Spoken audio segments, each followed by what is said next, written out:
कितना समय लगेगा हमें। बाबा साहेब अकेले थे, बहुत कम उम्र में उन्होंने बहुत सारे काम कर दिए थे, बहुत सारे। 25 दिसंबर 1927 को बाबा साहेब डॉक्टर B.R. अम्बेडकर ने मनुस्मृति दहन कर दी थी और आरएसएस का गठन हो चुका था 1925 में।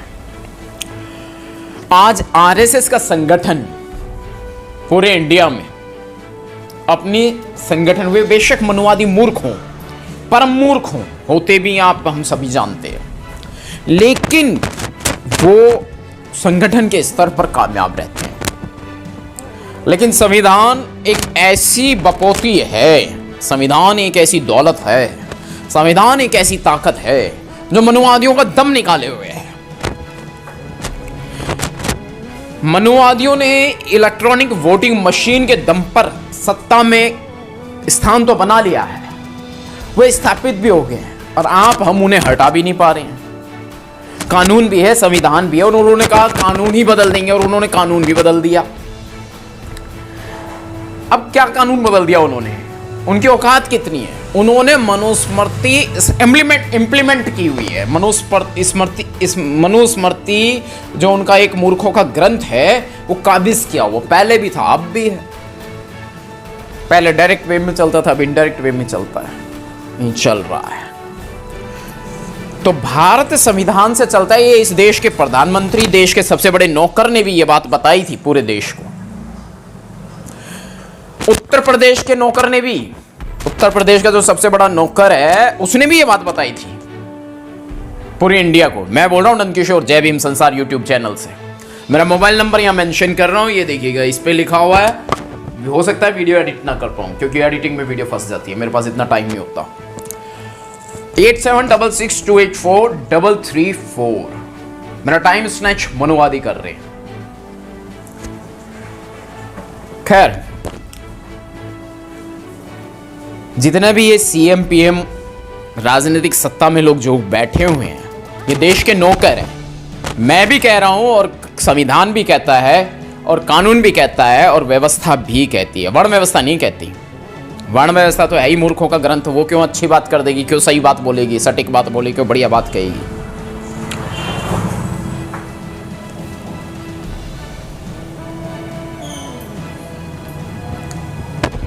मनोव्यवस्था, वर्ण व्यवस्था भारत के इंसानों को वर्गों में बांटा हुआ है मूर्खों ने। अब ये ईवीएम के दम पर सत्ता में टिके हैं, आप हम इन्हें हटा नहीं पा रहे। 2 से 4 साल के अंदर अंदर पूरी पुरजोर कोशिश रहेगी कि भारत में मनुवादी वर्ण व्यवस्था का सिस्टम नहीं रहेगा, नहीं रहेगा, नहीं रहेगा, कभी नहीं रहेगा। मनुवादी वर्ण व्यवस्था सिस्टम को इंप्लीमेंट करने वाला सीधा जेल जाएगा। ऐसा कानून लागू जरूर करवा के छोड़ेंगे। इस देश के सबसे गरीब गांव में क्या, पूरे विश्व में जहां कहीं भी मनुवादी वर्ण व्यवस्था का सिस्टम, पहली बात तो इसकी जड़ भारत है और भारत में ये है, इंडिया में है ये। देश विदेश में जो भी कोई इस वीडियो को देख रहे हैं, सुन रहे हैं, समझ रहे हैं, सब, क्योंकि यूट्यूब जो है सोशल मीडिया है, वर्ल्ड वाइड होती है सारी, चाहे वो फेसबुक पे है चाहे यूट्यूब पे हो। जो मनुवादी के बहकावे में है, मनुवादियों के बहकावे में हैं, ये बात उनके लिए कहनी पड़ी मुझे। मनुवादी सीधे आपके दिमाग पर, आपके विचारों पर कब्जा बनाते हैं। मनुवादियों का भेद जान लो, आज पता होगा आपको। हमारे सभी लोग अलग अलग स्तर पर काम कर रहे हैं, मुझे ये आसानी से नहीं पता लगा। मनुवादियों का भेद ये है, वर्ण व्यवस्था वालों का भेद ये है, वो किसी भी शक्ल में हो सकता है, कुछ भी हो सकता है। वो गरीब, अमीर, मंदिर में बैठा हुआ ब्राह्मण, कुछ भी हो सकता है। वो कोई भी ऐसा हो सकता है जो जिसके दम पर आपके दिमाग पे, वो पुलिस वर्दीधारी हो सकता है, पुलिस वाला हो सकता है, छोटा अधिकारी हो सकता है, बड़ा अधिकारी हो सकता है, नेता हो सकता है, अभिनेता हो सकता है, टीवी स्क्रीन हो सकता है, स्ट्रीम मीडिया हो सकती है, प्रिंट मीडिया हो सकता है, वो कुछ भी हो सकता है, उसका तो टोटल प्रोसेस एक ये है, शेड्यूल कास्ट कैटेगरी के लोगों के दिमाग पर कब्जा बनाकर अपना राज कायम रखना और आपको अपना गुलाम बनाकर रखना। बहुत सारे उदाहरण हैं ऐसे, तमाम किस्म के। मनुवादियों से मेरी मुठभेड़ आज से 20 साल पहले हुई थी। हाँ जी हाँ, मैंने कहा ना, मैंने वर्ण व्यवस्था को क्रॉस किया है और अभी और करूंगा। अभी तक वर्ण व्यवस्था मुझे अपने अधीन नहीं कर पाई, इसीलिए मेरे पे मनुवादियों ने एक फर्जी मुकदमा कायम किया। मेरी यदि कोई डिवाइस डैमेज हो जाती है और मैं उसे रिपेयर कराने जाता हूं तो वो रिपेयर नहीं होती। बार बार मेरे हेयर कट नहीं करता, कि करता है वैसे नहीं करता जैसे मुझे चाहिए, मुझे करने हैं, मुझे चाहिए, मुझे कहना है, मुझे करवाने हैं, वो अपने हिसाब के करता है। ये बयान मेरे कोर्ट में आज से 17 साल पहले दर्ज हो चुके हैं। मैं बोल रहा हूँ नंद किशोर। बहुत सारी ऐसी चीज़ें हैं जिन बारीकों का मैं यहाँ खुलासा नहीं कर रहा हूँ, मनुवादियों का भेद बता रहा हूँ कि मनुवादी आपके दिमाग पर तमाम तरीकों से कब्जा बनाते हैं। इसके लिए उन्हें कोई भी पराक्रम खेलना पड़े, कोई भी षड्यंत्र की रचना करनी पड़े, 1 से 2 करोड़ 4 करोड़ लोगों का इस्तेमाल करना पड़े, वो करते हैं, कर रहे हैं, करते आए हैं। आपके अपनों के माध्यम से भी वो आपके दिमाग पर कब्जा बनाने की पुरजोर कोशिश करते हैं। अभी उन्होंने मेरे बारे में एक मैसेज वायरल किया मणिपुर पर, जो मैंने एक वीडियो मेंशन की थी मणिपुर के, कि मैं सबको टारगेट कर रहा हूं। टारगेट मीन्स क्या है? क्या मैं गोलियां मार रहा हूं? क्या मैं तलवारें चला रहा हूं? अरे मैं बात बता रहा हूं, असल मुद्दे बता रहा हूं, जरूरी है। कौन से संविधान में लिखा है कि मोदी की पुलिस, अमित शाह की पुलिस, कौन से संविधान में लिखा है? मैं उनके हक में नहीं बोल रहा, मैं तो उनका सबसे बड़ा विरोधी हूं। बोला ना देश के सबसे बड़े नौकर हैं और कानून बदलने की बात करें, कौन से संविधान में लिखा है कि कानून बदल देंगे वो? आईपीसी, इंडियन पेनल कोड, भारतीय दंड संहिता में बदलाव, अंग्रेजों के जमाने का कानून। अबे मनुस्मृति कब खत्म करोगे हरामजादो, मुझे ये बता दो। भारत का नागरिक बोल रहा हूं, नंदकिशोर नाम है मेरा डॉक्यूमेंट्स के अंदर। वैसे मैं नंदकिशोर बौद्ध कहलाना ज़्यादा पसंद करता हूं, और नंदकिशोर बौद्ध नहीं तो नंदकिशोर तो मैं हूं ही। एम आई राइट? और मेरा मोबाइल नंबर मैंने यहाँ पर भले मेंशन किया है स्क्रीन मीडिया पे, ये मैं दिखा रहा हूँ मोबाइल नंबर यहाँ पर, ये देखिएगा। और 8766284334 हमेशा एक्टिव रहता है। फ्लाइट मोड पर तब लगाता हूँ जब मैं या तो मीडिया कवरेज कर रहा हूँ, या मैं वीडियो एडिट कर रहा हूँ, या मैं ड्राइविंग कर रहा हूँ। इस समय पे मेरा फ़ोन 90% मतलब 100 में से 90 बार मैं फ्लाइट मोड पे मोबाइल को लगा के रखता हूँ। इसके अलावा हमेशा मिलेगा, व्हाट्सएप पे हमेशा एक्टिव मिलेगा। व्हाट्सएप पे वॉइस मिस कॉल जरूर करो। यदि मुझे कोई बात बतानी है तो कॉल मैं नहीं रिसीव कर पाता, चाहे वो व्हाट्सएप कॉल हो चाहे वो मोबाइल कॉल हो, यदा कदा कर लेता। खैर, मनुस्मृति का कानून भारत से कब खत्म होगा हम करके दिखाएंगे। सत्ता में भी आ सकते हैं और बिना सत्ता में भी आए। 2024 में शेड्यूल कास्ट लोगों की सत्ता आनी चाहिए। एक बार एक मनुवादी मुझे कहता है कि बहन जी, मायावती में ये नहीं है कि वो देश की पीएम बने। अरे सिर्फ वही एक इकलौती ऐसी हैं जो देश की पीएम बनने के लायक हैं, बाकी तो सारे मूर्ख भरे पड़े हैं। अनपढ़ लोगों को देश का प्रधानमंत्री बनाया, क्या करके दिखाया तुम्हें? कितने लोग मरवा दिए इन मूर्खों ने। इनका एक अपराध तो हो तो बताओ, क्या तुम्हें नहीं मालूम? अंजलि हत्याकांड की तर्ज पर अभी मेरी नॉलेज में कह रहा हूं मैं, 2 हत्या और कर चुके हैं ये। शायद वो जनरल कैटेगरी की हैं दोनों बच्चियां, या महिलाएं या लड़कियां जो भी हैं। एक नोएडा का था और एक प्रिंट मीडिया में नवभारत टाइम्स में कल परसों आया है। अबे बड़े नीच लोग हैं, अपनी मूर्खता को सिद्ध करने के लिए वैसी मूर्खता और इंप्लीमेंट कर देते हैं। अरे बड़े मूर्ख हैं ये, फिर इन्हें ज्ञानी कहो, ध्यानी कहो, बढ़िया कहो, उत्तम कहो, बेहतर कहो, इनका मान सम्मान करो। अरे मूर्खो, तुम्हारा मान सम्मान मैं तो नहीं करने वाला, ना मैं तुम्हें महान समझने वाला। पुलिस डिपार्टमेंट की जो जिम्मेदारियां बनती है, मोदी की पुलिस, अबे किस बात की? कानून के खिलाफ काम करेगा। हर थाने में सीसीटीवी कैमरा लगना चाहिए ताकि कोई भी गैर कानूनी प्रक्रम ना हो सके।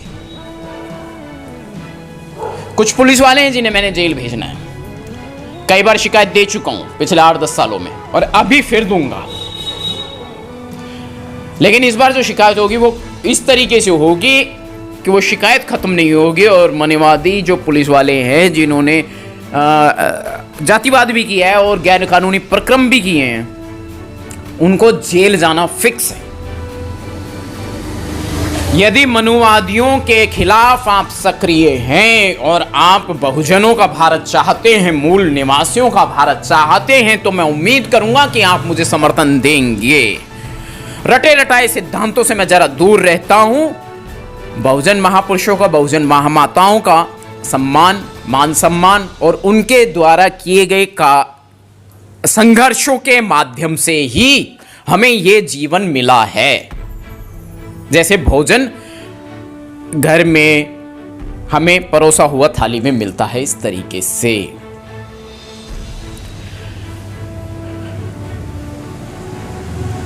मनुवादियों के खिलाफ था, बोल रहा हूं, लिख रहा हूं, रहूंगा और काम भी करूंगा। भारत में मैं हारा क्यों, मुझे समझ में आया, वर्ण व्यवस्था, जाति व्यवस्था। लेकिन भारत में ये वर्ण व्यवस्था, जाति व्यवस्था आई कहां से? थोड़ा इसकी उधेड़ बुन करी, इसकी बखिया उधेड़ी तो पता चला ये तो साला ये ड्रामा कुछ 1000 साल से इंडिया में चल रहा है। हम मूल निवासी हैं। अरे शेड्यूल कास्ट, तू ये भी नहीं कर सकता, तू ये भी नहीं कर सकता। भाई हम बाजार से सामान नहीं खरीद सकते, हमारी जेब में ज़्यादा पैसा नहीं आना चाहिए, हमें खाना नहीं चाहिए, हमें कोई भी ऐसा काम नहीं करना चाहिए जिससे हमारा या हमारे अपनों का लाभ हो या हम मनुवादियों से बेहतर जीवन जिए। कुछ लोग संविधान के दम पर जरूर बेहतर हो गए शेड्यूल कास्ट कम्युनिटी में, लेकिन 90% लोग आज भी बैकवर्ड हैं और गुलाम बने हुए मनुवादी व्यवस्था का। चांदनी चौक का इलाका, मुद्दे बहुत सारे हैं मेरे पास में। अरे हम उधर जाएंगे, इंसान आज भी तांगे में लगता है, इंसान। भारत की राजधानी दिल्ली, सदर मार्केट में आप चले जाओ, इंसान तांगा खींच रहा है, उसके पीछे पता नहीं, मैं तो कहूंगा सैकड़ों किलो वजन है उसके पीछे तांगे में, और घोड़े की जगह, गधे की जगह इंसान लगा हुआ है। घोड़ा और गधा भी क्यों, मशीन लगाओ ना। 20-25 हज़ार रुपए का ऐसा इंजन बन के तैयार हो जाएगा, वो स्लो मोशन में चलेगी या मैक्सिमम स्पीड उसकी 40 किलोमीटर कर दो, बस इतनी बोझा लेके चलने वाली। क्या तुम्हारे पास इतना दिमाग नहीं है? इतनी सी बात नहीं समझ में आती तुम्हें? मैंने अभी पिछले 1 साल के अंदर अपने कई लोगों से इस बारे में डिस्कशन किया, कोई 1-2 लोगों से सोशल मीडिया पे भी, इंटरव्यू के दौरान, लाइव वीडियो के दौरान और ऑफलाइन के दौरान मैंने दोनों तरीके से इस बात को कहा है। कहने का मतलब है लोगों को बताने की कोशिश करिए, फोकस नहीं गया, किसी का ध्यान नहीं गया इस बात पर।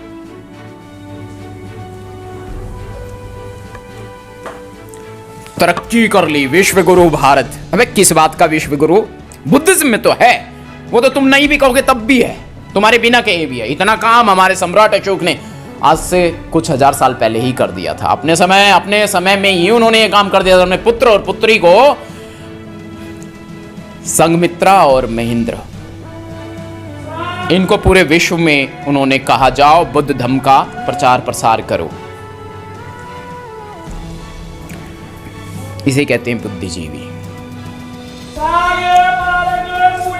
मनुवादी वर्ण व्यवस्था का सिस्टम आपके दिमाग पे तमाम तरीकों से, तमाम षड्यंत्रों से, मैंने कहा print media, electronic media, magazine, हर एक माध्यम से, और पुलिस तंत्र, तमाम तरीके के तंत्र से वो आपके दिमाग पर कब्जा बनाकर, आपके दिमाग पर तमाम तरीके से हावी होकर आपको बहका, फुसला और आपको आपके अपनों के खिलाफ तैयार कर आपको रटे रटाए सिद्धांतों में भी घसीटता है, ताकि आप कोई बढ़िया एम्पावरमेंट का काम ना कर लें, कहीं ऐसा काम ना हो जाए मनुवादियों के खिलाफ आप मुस्तैद ढंग से चल लें। मनुवादी ये सोचते हैं मेरी वीडियो एडिटिंग में फंस जाती है, मैं उनके भय से ग्रस्त हूं। नहीं, मैं तो वो हूं जो समय आने पर हाथ में तलवार भी उठा लूंगा और गन भी उठा लूंगा मनुवादियों के आगे नतमस्तक ना होना ही मेरी जीवन प्रतिज्ञा है। और वैसे भी मैंने बचपन से गुलामी एक्सेप्ट नहीं करी। मेरे खिलाफ जो एक फर्जी एफआईआर दर्ज है उसमें लिखा हुआ है मैं काम नहीं करता, बिल्कुल मैं काम नहीं करता, क्योंकि मैं मनुवादियों के अधीन नहीं हूं। मैं क्या करता हूं, मैं क्या नहीं करता, ये मैं जानूं, मैं देखूंगा। मनुवादी वर्ण व्यवस्था ने अभी मेरा एयरटेल पेमेंट बैंक अकाउंट 22 नवंबर 2023 तक चालू था, एक्टिव था, यूज में था, कंटिन्यू यूज में था, इजी प्रोसेस था। और इस इजी प्रोसेस को मनुवादियों ने 23 दिसंबर 2023 से लेकर, और अभी क्या है, आज जो भी तारीख है 4 जनवरी सन 2024, अभी तक मेरा अकाउंट बंद कर रखा है। जो जो शर्तें इन्होंने कहा कि आरबीआई की गाइडलाइन के अनुसार जो जो डॉक्यूमेंट्स चाहिए मैं सारे भेज चुका हूं, कई बार भेज दिए, लेकिन अभी तक मेरा अकाउंट रीओपन नहीं किया हुआ है। मैंने उन्हें अपने कड़वे शब्द भी लिख दिए कि भाई बंद कर दो इसको, और जो मेरा अमाउंट इसमें आके फंसा हुआ वो मुझे दे दो, क्योंकि ये अधिकार तो उनके पास है ही नहीं कि मेरा अमाउंट अपने पास रख लें। तो मनुवादी मूर्खों का सिस्टम है, मनुवादियों ने ये करवाया। और भी ऐसे बहुत सारे बारीक तथ्य हैं। कल मनुवादियों का एक बहुत बड़ा षड्यंत्र मेरे हाथ से फिसल गया, कैद हो जाता, लेकिन बच के निकल गया। लेकिन कोई बात नहीं, मनुवादी है तो हरकत तो जरूर करेगा ही। और जब मनुवादी तंत्र हरकत करेगा, मैं व्यक्ति विशेष की बात नहीं कर रहा हूं, मनुवादी जिसमें ये सारे लपेटे जाते, कोई नहीं दोबारा पकड़े जाएंगे। तो फिलहाल मैं न चाहते हुए भी इस वीडियो को यहीं विराम देना चाहूंगा। फ्रीलांस मीडिया एग्जीक्यूटिव नंदन किशोर बौद्ध रटे रटाए सिद्धांतों पर काम नहीं करता, भीड़ का हिस्सा नहीं बनता और उन मुद्दों पर काम करने की पुरजोर कोशिश करता है। मैंने ये शपथ ग्रहण करी है इस बात से कि बाबा साहेब ने कम समय में काम कर दिया। हमारे लोग करेंगे 2 साल लगेंगे, 50 साल लगेंगे। भाई क्यों नहीं लगेंगे? 10 साल 50 साल अभी खत्म करेंगे अगले 4 साल में मनुवादी वर्ण व्यवस्था का सिस्टम पूरे भारत से। खुंदक मेरे अंदर बहुत ज्यादा है, बड़े बड़े प्रबल क्रांतिकारियों से मैं इतना सा कहूंगा, क्यों मुझे जवाब दो, या जवाब मंचों पे दो, या कहीं भी दो, जवाब चाहिए। हमारे बहुजन रिपोर्टर से, बहुजन जो हमारे एडवोकेट्स हैं, सुप्रीम कोर्ट के जो एडवोकेट्स हैं, ये इस बात पर ध्यान दें। मुझे इससे फर्क नहीं पड़ता मनुवादी मेरे बारे में क्या कहते हैं, मुझे मतलब नहीं है, ये मेरे काम का नहीं है सब्जेक्ट। मेरे काम का इतना ही है, वर्ण व्यवस्था भारत से खत्म होकर रहेगी एनी हाउ। या तो मैं करूंगा, या तुम सब करोगे, या हम सब मिलकर करेंगे एनी हाउ, कैसे भी करके। कौन सा तरीका लगाएंगे, कौन सा फार्मूला इजाद करेंगे, कौन से तरीके से मनुवादी सरकारों को घुटने के बल ला देना है, ईवीएम को खत्म करने का काम जरूर होगा। ईवीएम का जो सबसे ज़्यादा सोशल मीडिया पे बोलने वाले लोग हैं, मैंने भी बोला, सबने बोला, अभी कुछ बड़े आंदोलन भी हैं, लेकिन मैं उनकी तर्ज पे नहीं कह रहा, वो तो मुझे अभी याद आया ये कहते हुए, और कह भी रहा हूं तो फर्क क्या पड़ता है। मकसद तो एक ही है कि ईवीएम हटाओ, देश बचाओ। अरे आरएसएस के गुंडे सरकार में बैठ गए, काबिज हो गए। Z7 सिक्योरिटी उसको दे रखी है बागेश्वर को, जो एक गुंडा है। मोहन भागवत को Z7 सिक्योरिटी देने का क्या मतलब बनता है? गैर कानूनी संगठन है आरएसएस। मनुवादियों को कानून तो यह कहता है, भारतीय संविधान के अनुसार, कानून के अनुसार, कि इन्हें जेल भेजना चाहिए। अव्वल दर्जे के मूर्ख होते हुए भी ये पूरे देश को बर्बाद करने में पूरी तरह से कामयाब हो पा रहे हैं, तो क्या हम इन्हें रोकने में कामयाब नहीं हो पाएंगे? फिलहाल इतना ही। जय भीम, जय भारत, जय संविधान। मुद्दे बहुत सारे हैं, बातें और भी हैं। फिलहाल इस वीडियो को मैं डायरेक्ट लगाऊंगा।